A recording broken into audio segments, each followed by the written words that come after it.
ফেসবুকে একটা ট্রল দেখে খুব মজা পেলাম এবং আমার কাছে খুব ইন্টারেস্টিংও লাগলো। একজন লিখছে যে লামিন ইয়ামাল যদি বাংলাদেশে জন্মগ্রহণ করতো তাহলে মনে হয় আজকে ওই শাহবাগ চত্বরে অথবা সায়েন্স ল্যাবে আন্দোলন করতো তার পরীক্ষা নিয়ে। সো বিষয়টা আসলে ইন্টারেস্টিং যে লামিন ইয়ামাল যে বয়সে এখন ফুটবল খেলছে, আমরা বাংলাদেশের বাবা মায়েরা সেটা হয়তো অনেকেই চিন্তাই করতে পারি না যে আমার সন্তান পড়াশোনা বাদ দিয়ে এরকম খেলাধুলা করবে, ভিন্ন কিছু করবে।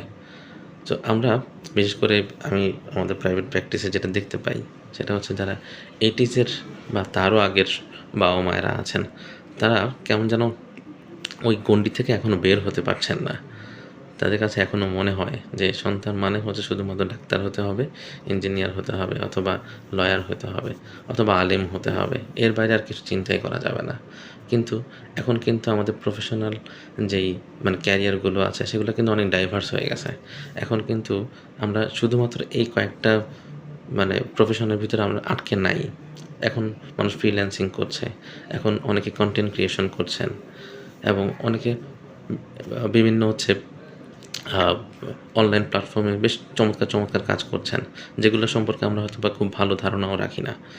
সো আমাদের যে কোনো আইডিয়া যখন নতুন আসবে তখন সেগুলোকে একদম ইগনোর না করে আমাদের একটু বোঝা উচিত এবং জিজ্ঞেস করে নেওয়া উচিত। আমাদের একটু তাদের আইডিয়াগুলো খুব মনোযোগ দিয়ে শোনা উচিত। তারা আসলে কী বোঝাতে চাচ্ছে, তারা এটা দিয়ে আসলে কী করতে চাচ্ছে, তাদের ইন্টারেস্টের জায়গাগুলো আসলে কোন জায়গায়। তাহলে দেখা যাবে যে আমরাও বুঝতে পারবো, তারাও একটা কমফোর্ট ফিল করবে। হ্যাঁ, আমি পড়াশোনার বিরুদ্ধে কথা বলছি না, পড়াশোনা চলবে, কিন্তু যেন সেই পড়াশোনার জাতাকলে পড়ে তার স্কিলগুলো যেন নষ্ট না হয়ে যায় সেটার জন্যই বলছি।